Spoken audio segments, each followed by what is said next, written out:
Welcome to today's reflection on the Gospel passage, where we meet a remarkable Roman centurion who teaches us valuable lessons in humility and faith.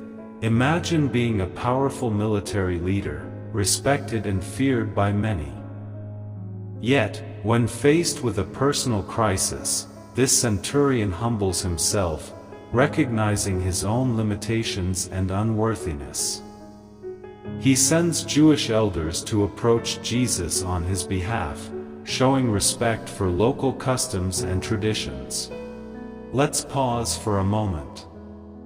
How often do we approach God with humility, acknowledging our own weaknesses and limitations? The centurion's faith is truly extraordinary. He believes Jesus can heal his paralyzed servant without even being physically present. He says, "Lord, I am not worthy for you to come under my roof. Just say the word, and my servant will be healed." This reminds me of a beautiful story. A young mother, struggling to make ends meet, prayed for her sick child's healing.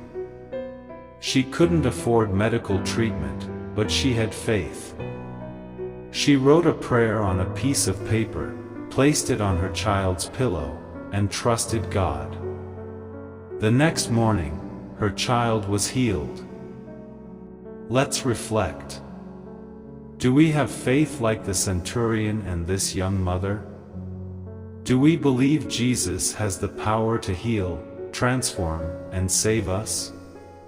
The learnings from today's gospel passage are clear. 1. Humble ourselves before the Lord, recognizing our need for His mercy and grace. 2. Cultivate a deep and unwavering faith, trusting Jesus' power to transform our lives. Let's take a moment to pray. Dear Lord, help us to approach you with humility and faith, trusting in your power to heal and transform us.